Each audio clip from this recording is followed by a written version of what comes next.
Get in the know. Non-stop Vikings talk. It's Purple Daily on Score North and ScoreNorth.com. Cousins is the guy for now, due to be a free agent next year. He's got plenty of leverage over the situation. But he says he wants to stay in Minnesota. We'll see if they can continue this relationship beyond what will be year number 6 in 2023. Well, I again, if they're ever going to compete for a championship, they got to find somebody else. The question is, who do you find that is at least as good as Kirk Cousins? You don't just snap your fingers and a better quarterback shows up. No, that's the thing, right? So build the damn team then. Build the damn team. Just build it. Welcome in here. This is Daily Vikings Entertainment, Purple Daily, where we just want the Vikings to win a Super Bowl before we die. And it's a sad day here. We did launch a new spin-off Purple Daily show called Purple Daily on Draft, and you can find Thor and Tyler Fornes with Declan every week going forward here. But this is the last reckless draft speculation on Tuesday. Because the draft is over here. He's our guy Thor Nystrom from Fantasy Pros and Betting Pros and the Purple Daily on Draft podcast. Mr. D plus himself, the negative Thor negative Nystrom. Yep. Here he is.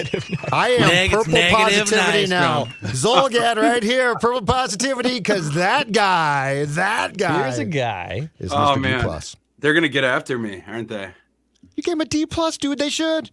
Yeah. Well, I had to. And I grade on a curve, right? So I have 2 Fs, 2 D minuses, 2 Ds. So they weren't the worst, but they weren't even one of the 5 worst, really, mathematically. Hey, no, they weren't. Get degrees. They weren't. But I got to call them how I see them. And that's okay. So let's start here. Why do you hate the Vikings?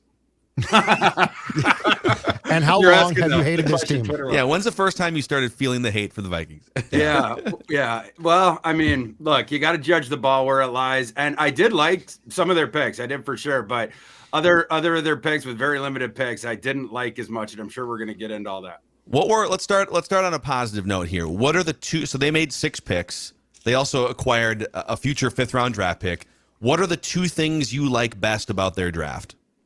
I liked how they made the decision with their first 2 picks. They had the one on day 1 and they had the one on day 2. I liked how they gauged the depth of the cornerback class to be able to wait on that in order to get in on the very end of the wide receiver run with the 4 consensus wide receivers. 3 of them go ahead of you. You were in that last stop. They were obviously listening to trade calls. They let that clock bleed down. But I think they made the correct decision with that. I also liked Addison's teammate that they took in the 3rd round, Mekhi Blackmon. I think he's a really good fit for Flores. And the last one I would say is McBride was the pick that I really liked on day 3. I think he factors in immediately. So, Thor, we now have 2 years of a pattern here. I think it was hard to pass judgment on Kwesi's drafting after one draft, probably premature. Not that we can pass judgment completely. But let me ask you this. How much of your grade went into his propensity? And I think that he would have preferred to do this in round 1, and the coach threw himself on the train tracks. But how much of your grading goes into what is a clear propensity to trade back? Because, I mean, I think it's fair to say now, if you go to Kwesi and say, hey, Kwesi, I'm going to turn you loose. This draft is all yours. He's going to trade back almost every time. Yeah, I didn't mind that as much in this one. Like in the 3rd round, I believe them when they say they would have taken Mekhi Blackmon with that higher pick, in the 80s or whatever, and then they end up trading the last pick in the round with the Niners, and you pick up the 2 extra picks. You didn't have a lot of picks. They take Blackmon there. I think at least that was reading the room, which not every team in the NFL does. They'll just reach up for the guy. So I didn't mind that so much. And again, I don't mind Blackmon at all. I think he's a really good fit, and I think he was worth that slot. So it wasn't so much the trades. It was some of those picks that, you only have the 2 picks on the first 2 days. The bulk of your picks are on day 3. And until we got to that McBride pick, I just disagreed with the decisions that they were making in day 3, and that made up a bulk of their class. Let me ask you this. If, let's say you were to have let's say they were to, instead of signing Ivan Pace and Andre Carter as undrafted free agents, this is all semantics. Let's say they would have gotten those. Let's say they had an extra 6th and an extra 7th round pick or something. If they would have snagged those 2 guys and anybody else, because actually, didn't they also sign like a 345-pound nose tackle as an undrafted free agent too? One of those space eaters that you've been talking about for like 2 or 3 months. Yep. Does some of these undrafted guys make up for your D plus in your mind, or not really? Well, so I do the draft grades, but then I do UDFA class rankings as well for Fantasy Pros. And the last column I do every draft season, it's called Draft Hall Rankings, where I add both the players you get in the draft and your UDFAs, and then judge that against the draft equity that you use to acquire that class. I can say the Vikings are going to be very high in my UDFA rankings. Wow. Yep. Very high. Wow, A plus. A plus. Oh, wow. The Vikings them again. absolutely destroyed it with the UDFAs this year. Like last year, they didn't do as much. And so, you're wondering, does Kwesi just not care about the UDFA process? But this year, they were all over it. Pace was my number 2 UDFA. I was a bit lower on Carter than some others, but he was still 25th on my board of UDFAs. And the Vikings, the other thing I'd say, they signed 9 UDFAs that were on my 500 board. Only 4 other teams in the NFL got to that number. Dude, I mean, Pace, and you tell us, I guess, because some of these, it's funny because some of these names I remember as we were doing these PFF mock simulations, and you would see Andre Carter in the middle rounds, you'd see Pace's name in kind of the 5th, 6th round. The running back McBride, he was a guy that we would sort of, oh man, in the 4th or 5th round, is this the time to draft this guy? So it's funny seeing these names pop up.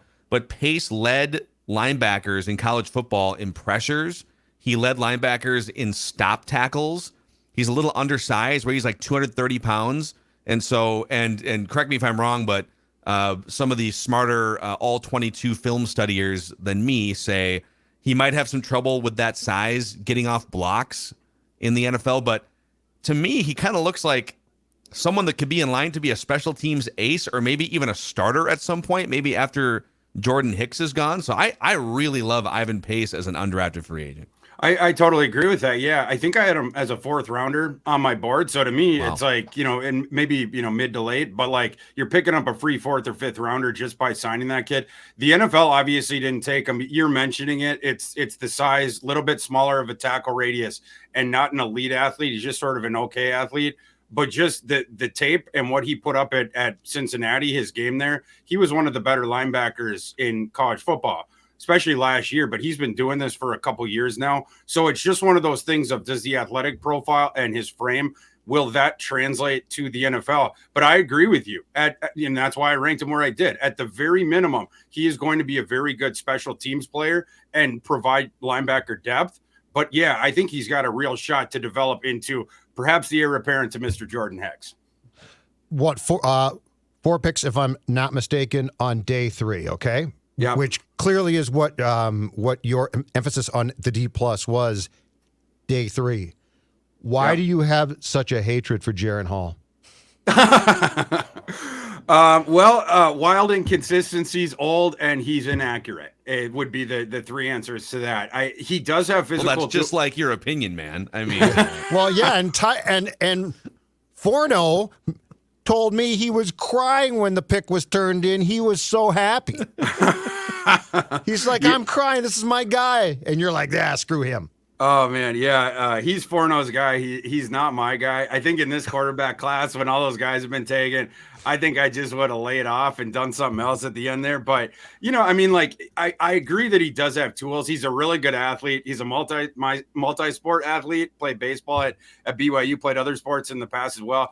And he has that thing that some of the baseball players have that play quarterback that I really like, where they can throw the ball from different arm angles. Like, I always think that's cool. But, like, they need to fix his mechanics, number one. That accuracy is all over the place. And last year, it did get a little bit better, but it was on a lower ADOT. Like, I think he was, like, 25th in this class in adjusted accuracy, but it was on, like, the 31st ADOT or whatever. So it's like, yeah, it did improve from the year before, but the year before, it was pretty bad. But, yeah, he gives you the athleticism, and out to the intermediate range, he'll give you velocity on the throws. He doesn't have a howitzer, but it's like, the shortstop throwing to first base, like he can fling that ball in the intermediate area.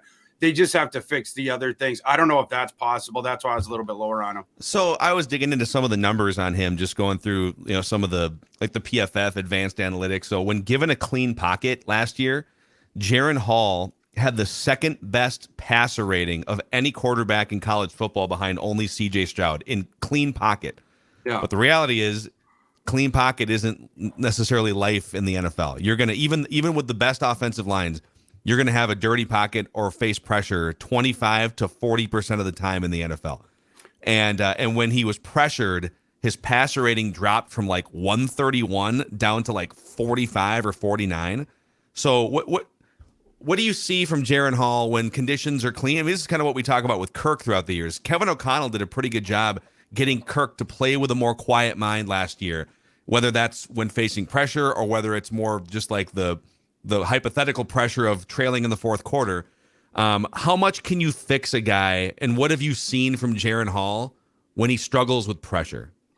Yeah, so this brings us back to Zach Wilson, the guy that he took over for. I was one of the lowest people in the media on Zach Wilson that year, and a part of it was because like people would be like, "Oh, look at him! He can go bombs away, and look at how good he is down the field." And it's like, do you guys not see that he's in the pocket for 6 seconds every time he does that, and nobody's around him, and he can literally just fish for the deep ball? BYU always has a good offensive line. It did for Wilson. It did as well for Jaren Hall. And in that system, if you're not getting the pressure, and invariably they were playing worse teams, especially for Zach Wilson, but as well for Jaren Hall, where the offensive line was way better than the defensive line in front of it. That'll change going forward because now they're moving to the Big 12. That schedule's about to get tougher, but it just was what it was. And Jaren Hall didn't face pressure much in college, but when he did, his game cratered. Like, I think it was the PFF stat, 173 of his 734 dropbacks over the last 2 years came under pressure. That's an exceedingly low percentage when you compare it to the other guys that are playing the harder schedules. And so that allowed Jaren Hall to sort of be back there, do his thing, run around, whatever, and be given all these time to make these decisions. But you saw in those instances where he did get the heat in his face, started to make wonky decisions. So, yeah, that's something else that needs to be addressed. So, Thor, I am going to for a rare occasion on this show, give you the Purple Positivity Vikings fan response, okay? Sure.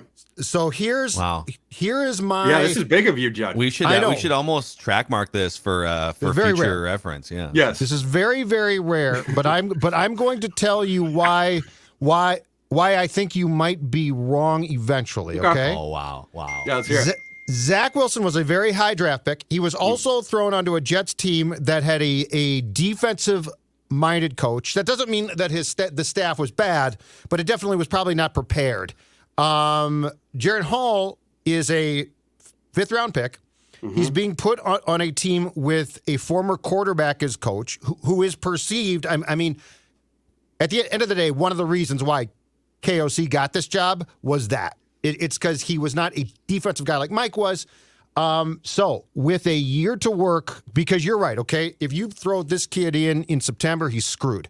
But with a year to work with Hall on the mechanics, at least a year, if not more, and to smooth things out and to use the attributes that he does have and combine those with mechanical changes, all of those things. I'm not saying he's going to start ever. He might be a total bust. But wouldn't you have a better chance here with the infrastructure that the Vikings have to actually potentially get this right? And don't we have to put some faith, for now at least, on the fact that O'Connell definitely identified Hall as his guy and therefore thinks that he can get enough of the flaws out to make him a viable NFL quarterback, perhaps not a star, but a viable passer in this league? Some of that is fair, but what I would say is Jaren Hall doesn't have Zach Wilson's arm. He just doesn't, and he's 3 years older coming out. So, I mean, maybe, right? Like, maybe. And if you fix the mechanical stuff, you are going to tick up the accuracy. You already have the athleticism, and he does have some playmaking flair. The joke I made on Twitter was, on his worst reps, he looks like an XFL backup or a guy that shouldn't even be on an XFL roster. On his best reps, he absolutely looks like a top 50 pick. And can you vacillate that, or can you cut out the low side of that, make him more consistent, and only get those top 50 plays from him? Sure, like if you can, then you're going to get a lot of value out of the draft slot that you did. But being older on the developmental curve, certainly the BYU staff tried that as well. Now, Jaren Hall was also playing the other sport. So maybe the idea is you take him away from that. You just have him focus on football. Now he's not throwing the ball every single time like he did in baseball. Like, there was a quarterback that came out a couple years ago that I actually kind of liked. He didn't pan out, I believe. I don't know that he's in the NFL anymore. But Anthony Gordon from Washington State, he was another longtime baseball player but he could just not stop throwing the ball as a quarterback like he did in baseball. So like even in the cleanest of pockets, he was throwing that thing with this weird quarter slot angle. Jaren Hall, it's not quite as bad as that, but like there's some stuff with that needs to be worked out, and he needs to set his feet more. He needs to square his shoulders to the target, everything like that, throw in rhythm. Certainly Kevin O'Connell's going to help him with that. But yeah, we got some work to do there. I would say, so my final thought on Jaren Hall, we can get to some other stuff here too, but I don't think this is the replacement for Kirk Cousins on paper if it pans out that way. I mean, these are calculated bets, right? But let's be honest. If you look at the history of quarterbacks drafted 4th round, 5th round, and later, since 2000, okay? 139 quarterbacks drafted in the 4th round or later. 7 of them became multi-year above average starters. Kirk Cousins is one of them, so the Vikings have one of them. Yeah. Another 7 or so kind of stuck around the league as good backups, like Gardner Minshew. Brock Purdy is probably now in that conversation. Case Keenum, guys like that. Brian Hoyer is in that conversation. But basically, 125 of the 139 are non-factors.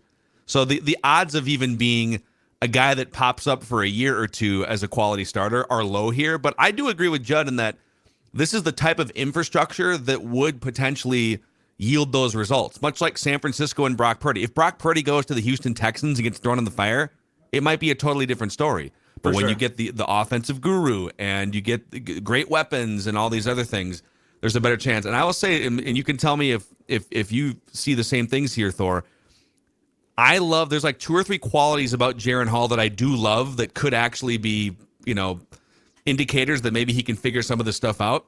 He did have the 3rd highest cognition score, the mental cognition score. So he clearly can process, and he's also 25 years old, which you could say is bad, but you could also say, well, he's really mature. He's a husband and a father, and he's an adult he's not. Like Zach Wilson's a kid, man. Like Zach Wilson seems like one of the least mature players in the NFL to me. Jaren Hall seems like an adult. When you watch his press conferences, Kwesi said he poured over hours and hours of press conferences on YouTube. I did too.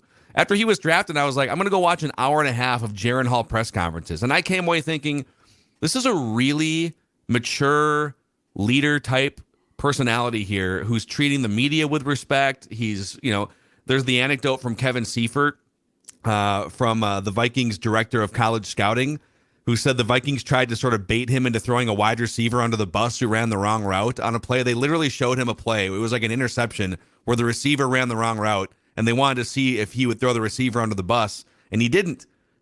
He said, no, I have to make that play better. So there's some intangible things that I like, but at the end of the day, if you can't do what you need to do on a field and face pressure, then you're not going to be.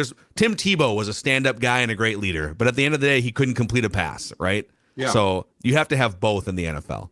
1,000%. Yeah. And it was funny. Jaren Hall actually sat in the seat behind me on the airplane out of Mobile this year for the Senior Bowl. He left the day before. Like, he did the 3 days of practices, but I was leaving on Friday. It turns out he was on that plane out on Friday. I'll bet he was really respectful to all the flight attendants and everything. He actually was. F-bombs. No, there give was me those peanuts. Kicking Thor's seat. Yeah. They only have like one kiosk in the Mobile airport where it's like the gift shop, and like they even have like a little like line order cook in there that's doing the stuff.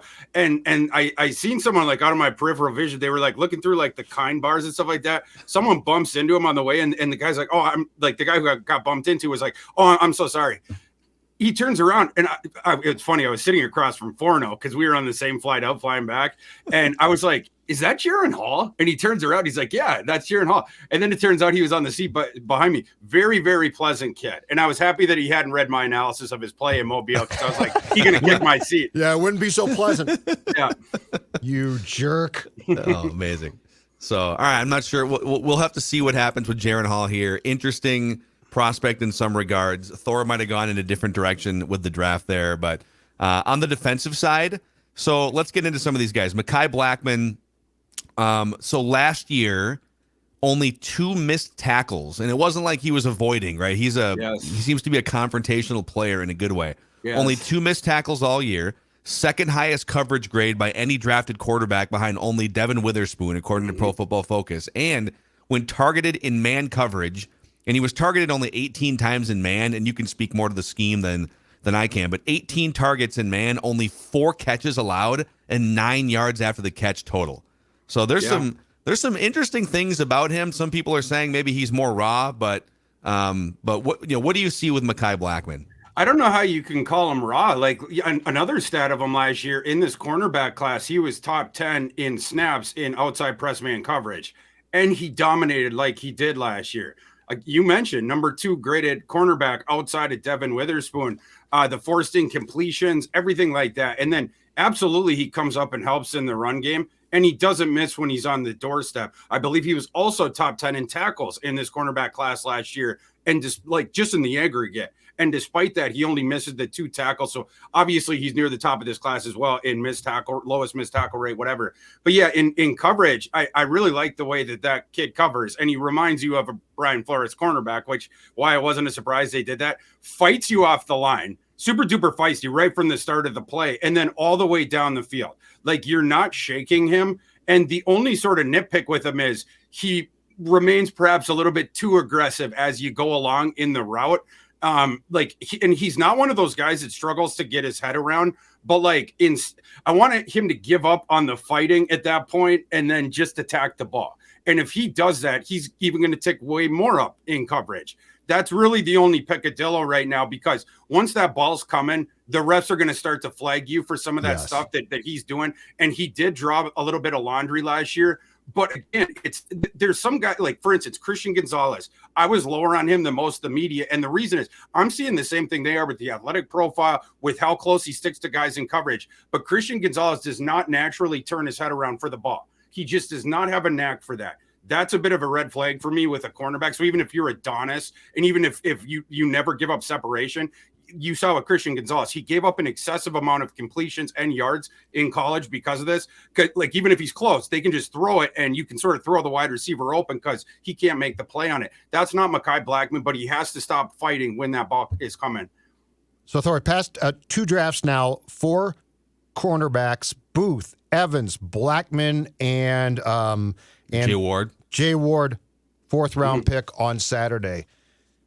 Since you studied these 4, as far as it pertains to what Brian Flores is going to do, who do you think is most likely to start potentially here? And the second part, who do you think plays in the slot? Because the versatility now does lend itself to potentially guys playing in the slot. But just from that 4, who do you think best fits what Brian Flores is going to do in his 3-4 scheme?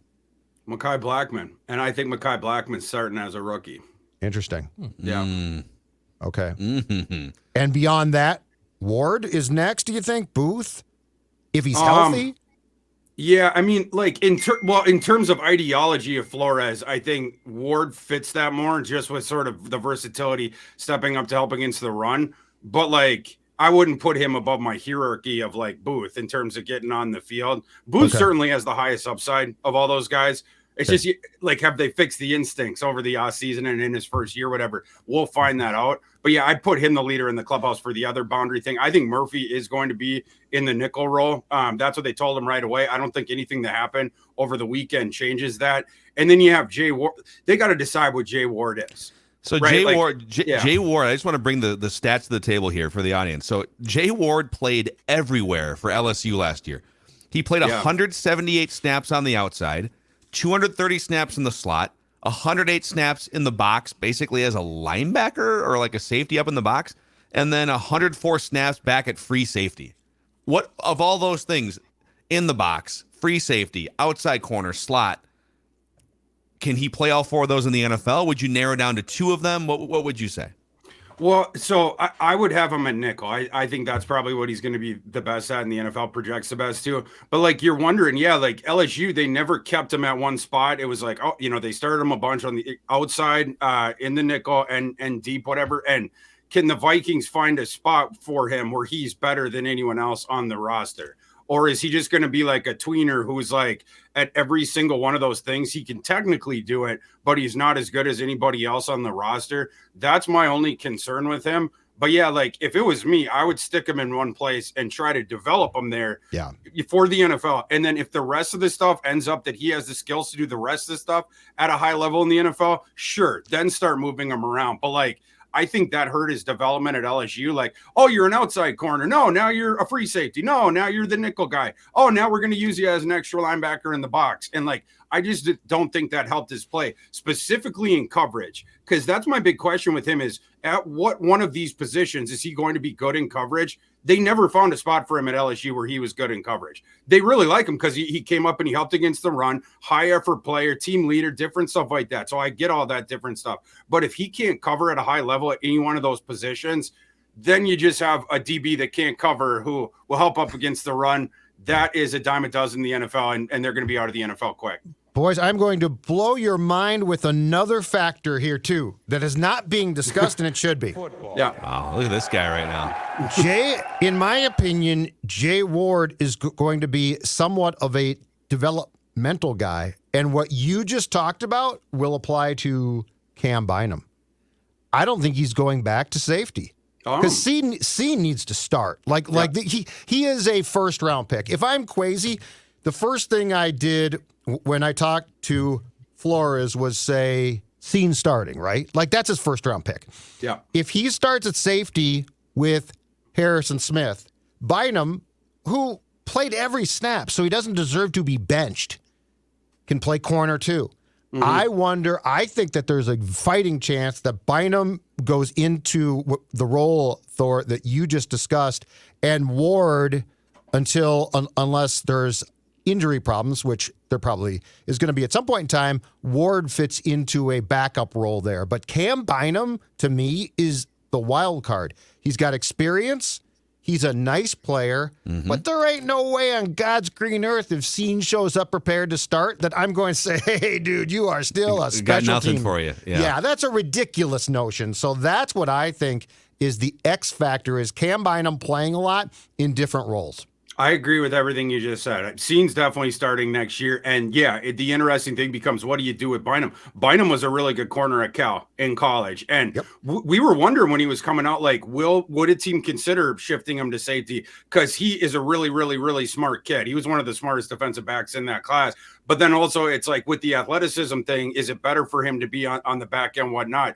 But I agree with you. And I think they're going to see that versatility in him. He's obviously now started at safety in the NFL, and he was a really good cornerback in the Pac-12. So yeah, he does have sort of that chess piece thing or that versatility thing that Brian Flores really values. More to get here, gentlemen, but let's introduce a brand new partner to Purple Daily and Score North. Our new friends at Power Lodge and Miller Marine. It's a marriage of throttle therapy, boys, between fun on the land and fun on the water. We had a great meeting this morning with the leaders of Power Lodge over breakfast. It was a power breakfast, if you will. And we all agree we're going to get Judd on a pontoon. We're going to do some like purple pontoon purple therapy or something for people who need it. Put some sunscreen on Judd's nose and push ahead. That's exactly right, Phil. You know what? We will sail easily. And here's the thing that's great. You're on the pontoon. You are relaxed. And for that brief time period, evening, afternoon, guess what? You don't have to worry about playoff defeats. You don't have to fret wide left. All you have to do is focus on the therapy that comes by being on that gorgeous pontoon, perhaps a beer in hand as well. But I am 100% a pontoon guy, and I look forward to being on a few this summer and getting the relaxation that Minnesota sports fans and therapists so richly deserve. Yeah, fans need the offseason too. And now through Saturday, May 6th, so you just have a few days here. It's your last chance to take advantage of the power sale at Power Lodge and Miller Marine. And during that sale, you can find whatever boat or pontoon that's just right for you and your next Remember When family moment. Head to powerlodge.com or millermarine.com to find a list of locations and get used to saving big, because it all starts at the lodge, powerlodge.com. And a shout out to our friends as well over at Federated Mutual Insurance Company. Federated's been around for over 100 years, helping business owners maximize their level of success. If you're a next generation business owner, maybe you're taking over a family business, maybe you're a young business leader in a company, Federated is here to help offer a guiding hand. So federatedinsurance.com to find a full list of industries they support and to find out more information. At Federated, it's our business to protect yours. All right.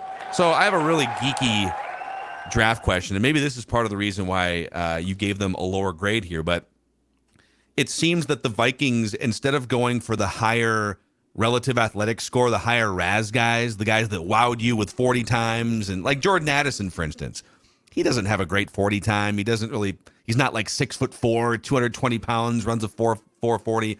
He's more of a crafty route runner than some of the other guys.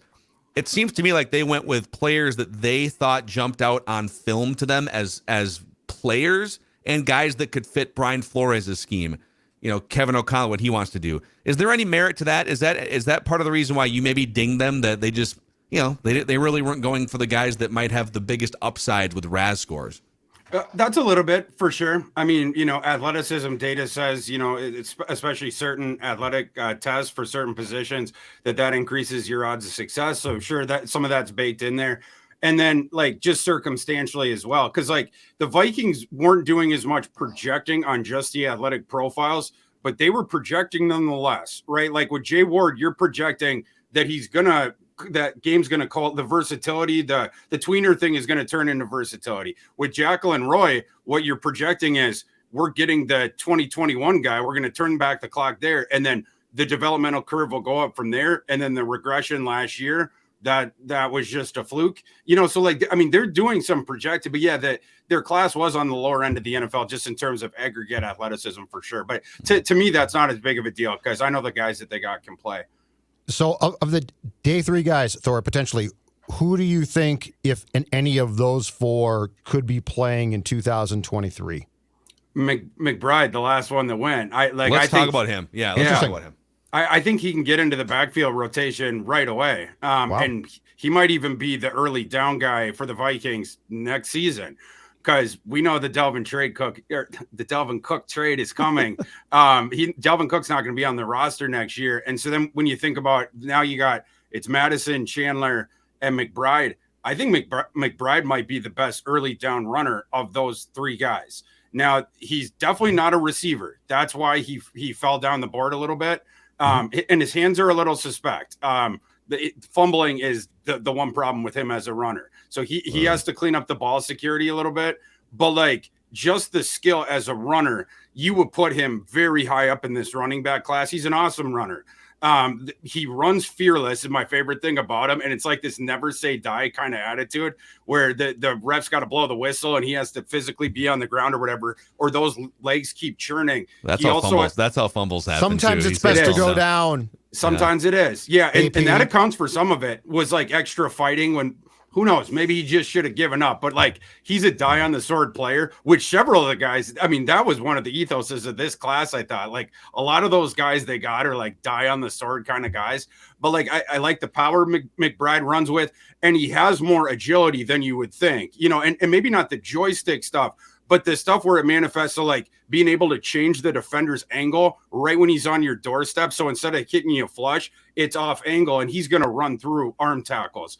In terms of broken tackles over his career, PFF charted him 3rd all time in their 9-year history behind only Bijan Robinson, who some people might know, and Javonte Williams, who was a really high pick a couple years ago.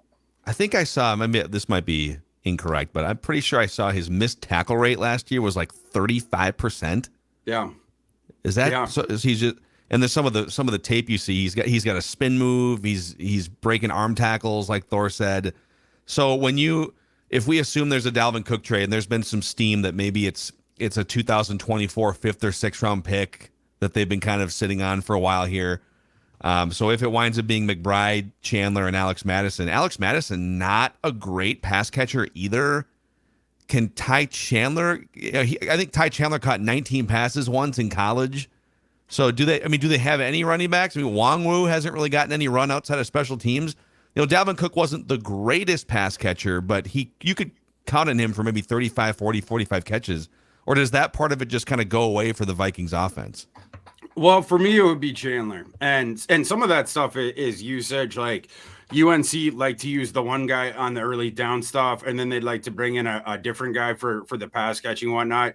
But I think Chandler would profile best at that. And Alex Madison, we know he can play on third down. I know that there was some regression with him as a receiver, but that's something he showed ability at Boise State. He's not the most explosive guy, but like Alex Madison has very long arms for a running back, and he has fairly soft hands. So you got the catch radius with the hands thing. Not going to get the explosion, but I think he could handle usage with that for sure. But yeah, Ty Chandler would be the guy that I'd be looking at for that, especially if he gets usurped by McBride for the early down stuff. And this just, Judd and I have been talking about this for several years now, even going back to the Adrian Peterson days when we were doing, talk shows on 1500 ESPN. This is the right way to go. Having a highly paid sort of Ferrari at running back is great if you've already built your house. If you've got a house and a roof and some bathrooms and some food in the kitchen, right? If you're the Niners, we've got all this stuff. Our lawn looks great. Our landscape. Okay, what do we need parked out front? Oh, we can afford a Christian McCaffrey, right? But if you're the Vikings and you're rebuilding a defense and you're trying to find a number 2 wide receiver and you're trying to clear cap space, clinging on to Dalvin Cook for $11 million is completely unnecessary. It's like your bathroom piping needs to be redone and you got a luxury car parked out front. Go get a 5th round pick for it. I agree. And yeah, I mean, especially with the cap room problems that the Vikings have. And you see a lot of these good teams go to the rotations of running backs as opposed to giving it to one guy that then you have to pay more for. It's sort of like in baseball with a closer, where you're giving a guy a whole bunch of money because he just comes in for the one inning, whatever. Like some of these teams now, they use, a couple different guys. And the Twins have done this in the past where they try to keep the money down in the arbitration for the young flamethrower. They'll give the vet, some of the save opportunities, whatnot. But like that's what I would do with the Vikings as well. And I'd never give out a second contract to a running back either. On McBride, to go back on this, how much of an issue is the fumbling problem? Because that really scares me. Like you just basically took my day and flushed it because I have covered running. I mean, dudes, we've all seen it. That you can be as tough as you want and you can run for as much as you want.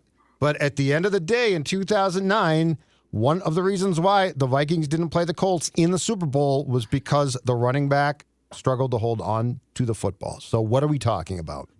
Yeah, I mean, it needs to be fixed. Yeah, I mean, like last year, and just in this draft class of guys that had 100 or more snaps, I think he had the 4th highest fumble rate for this running back class. And the guys ahead of him, it was Tajon Henry, who was undrafted, Tyon Evans, who was undrafted, and DeAndre Hughes, who I was definitely undrafted. So, Judd's out on McBride. The ball is the program, as Philip John Fleck down the road from me right now says. Yeah. The program movie where they give was it Omar Epps? I forget, but like the running back of that team, that he had to carry the ball around it in class, and then if his teammates could slap it out and bring it to the coach, they get rewarded. McBride, McBride. I'm sure he's come in, sign your contract, come to rookie mini camp, whatever. He should be walking around the facility, his home. He should be driving his car with a football and figure it out, dude. Figure it out. Yeah. High and tight. Yeah. Yeah, exactly. One hand on the wheel. Yeah. But if he fixes that, all the other stuff plays as the runner. Like just the reliability. And like we talked about, some of that stuff is just fighting for the extra yards, which you don't want to take that instinct out of him. But yeah, it's like, kid, you gotta hold that thing on tight, 2 arms if you have to. Yeah. All right, we know you have to get going here, and so we'll get a couple final takes from Thor here. But another shout out to our friends at the Meadows at Mystic. Look, if you're in the mock drafting community, it's time to exhale for at least a few minutes and book a tee time. You have earned it, Declan. 73 degrees on Thursday, nice and sunny. It'll be beautiful at the Meadows at Mystic Lake. I might just have to book a tee time right now. Go to golfthemeadows.com to book these tee times. It's finally open. You can go to golfthemeadows.com to stay up to date at one of the most scenic and award-winning public golf courses in the Twin Cities. Go to golfthemeadows.com to book that tee time now. All right, Thor, give us a few final thoughts here just from the Vikings draft and then looking ahead here because the roster is basically set minus some confusion of what's going to happen with Zadarius Smith. We kind of know Dalvin's probably gone. I guess Zadarius and Daniil are kind of the big questions at this point next to Dalvin. But now that this has been pieced together, any final thoughts from you? I think they're set up okay for next year in a world where the Packers are certainly going to be down. The Bears are certainly not going to be good again. The Bears will be a little bit better, but I don't think they've gotten up to the Vikings level yet. And interestingly enough, the Lions did not have a great draft class, despite the fact they had this metric ton of draft equity, especially because they made all these wonky decisions in the first round. The Vikings can feel very good about that the Lions didn't just stay in the 6th slot and take Bijan Robinson when they had the shot to. Instead, they traded down and then they panic picked Gibbs when Bijan had gotten taken at 8. So in terms of the rest of the division did not draft very well. Like if you look at my draft rankings, the draft grades or whatever, like all those teams are at the Vikings level or lower. So I think that must be said. And I think going into next year, you at least feel decent about your ability to potentially compete for the title. Yeah. Great stuff, man. Thor, I appreciate it. Hey, last thing from me. What would have gotten the Vikings to a C? What's one move, if you could go back and do it, your grading would then give them a C instead of that D+. The day 3 picks at the beginning, though I just disagreed with those. I thought that there was better. But was there like one player? Like it wasn't one guy, but like okay. Yeah, but like for instance, with Jaqueline Roy, is that what it is? Dex, it's either I always call Jacqueline. Jacqueline. I've heard Jaqueline and I've heard Jacqueline. They put out Vikings PR put out the pronunciation. Jaqueline Roy. Like that kid, I ranked him a little bit lower because I'm grading him on last year's work, and then he didn't have the great athleticism score. But if he just goes back to the 2021 form, it's going to be an objective steal. If he had gone back to college, that's what I would have advocated. He was an early declaree after 3 years, but he struggled his last year. If he had gone back and just gotten back to the 2021 level, he's going on day 2 next year. So it's possible the Vikings got him at a draft day discount, but that's why I had to knock a couple of those guys down, and that's why their grade is a little bit lower. Yeah. Interesting. There he is, Thor Nystrom from Fantasy Pros and Betting Pros and the all-new Purple Daily on Draft podcast. You can find anywhere you find Purple Daily. This has been so much fun the last few months, and we're pumped to keep you on board here at Score North and on Purple Daily. And we'll get you on the main show here throughout the offseason as well, especially once some of these practices fire up. So mock draft 2024 next week. Damn it, have it ready. Yeah. When you put that out, do you put a way too early draft out? We'll have something out this summer for sure when we start working on those kids, definitely. And I want the PFF to put out the 2024 mock machine because I'm already missing that we're not going to end an episode with a mock draft. I know. Put the machine out there. It's ridiculous. Yeah. Come on, PFF. Ridiculous. Yeah. All right, Thor. Thanks for coming on again and for all your insight every Tuesday here. And we'll see you on Purple Daily on Draft, man. Appreciate you, boys. All right, that's a wrap. Purple Daily, daily Vikings entertainment.